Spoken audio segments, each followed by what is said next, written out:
Containers of hazardous waste remnants from the Union Carbide disaster 40 years ago are being sent to Bhopal. This is from Bhopal in a major operation under heavy security.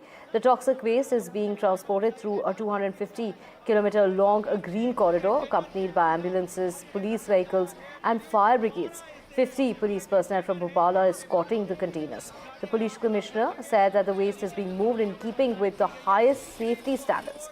An officer of the additional superintendent of police level is overseeing the transportation that started late on Wednesday evening.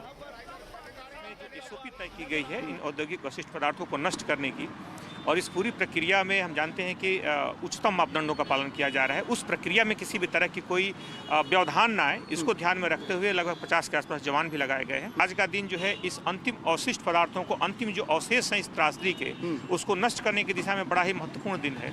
तो इसमें किस तरह का व्यवधान हो, इसको ध्यान में रखते हुए आवश्यक व्यवस्था लगाई गई है। जो भी इसका गंतव्य है, जो कि ऐसे औद्योगिक जो अवशिष्ट पदार्थ हैं उनको सभी जगहों पर उनको नष्टीकरण नहीं किया जा सकता। उनके वेस्ट मैनेजमेंट की एक प्रक्रिया है और उस प्रक्रिया के अंतर्गत जो जगह तय है वहां पर पहुंच जाएंगे, जहां अगले कुछ दिनों में पूरी तरीके से नष्ट कर दिया जाएगा। करीब 40 साल बाद भोपाल के यूनियन कार्बाइड का जहरीला कचरा अब पीथमपुर भेजा जा रहा है। यूनियन कार्बाइड फैक्ट्री के बाहर की ये तस्वीरें हैं जहां से इतने बड़े कंटेनर के माध्यम से करीब 12 ऐसे कंटेनर हैं जिनके माध्यम से जो कचरा है वो पीथमपुर भेजा जा रहा है। ये जो तस्वीरें हैं उनको देखकर आप अंदाजा लगा सकते हैं कि 337 मीट्रिक टन कचरा कैसे भरा गया है। इन कंटेनर्स के ऊपर खतरनाक अपशिष्ट लिखा हुआ है और ये ग्रीन कॉरिडोर के माध्यम से करीब 250 किलोमीटर लंबा ग्रीन कॉरिडोर भोपाल से पीथमपुर के लिए बनाया गया है और वहाँ तक ये सभी जो कचरा है वो पीथमपुर भेजा जाएगा और वहाँ पर वैज्ञानिक तरीके से इसका निष्पादन किया जाना है।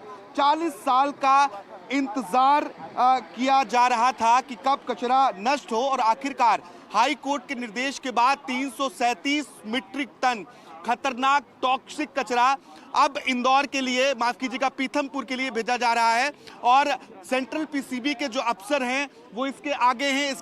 इसके अलावा बाकायदा कारकेड है जो इन्हें फॉलो करेंगी और ये सीधा पीथमपुर तक ले जाएंगी। मौके पर भोपाल जिले के वरिष्ठ जो पुलिस के अधिकारी हैं, सेंट्रल पोल्यूशन बोर्ड, इसके अलावा स्टेट पोल्यूशन बोर्ड के जो अधिकारी हैं, उनकी निगरानी में इसे पैकिंग किया गया है और उनकी निगरानी में ही इसे पीथमपुर के लिए भेजा जा रहा है जहां वैज्ञानिक तरीके से इसका निष्पादन यानी कि नष्ट किया जाना है। करीब 200 कर्मचारियों ने 3 दिनों तक 12 कंटेनरों में 337 मीट्रिक टन इस जहरीले कचरे को भरा है और आखिरकार अब इसे पीथमपुर भेजा जा रहा है।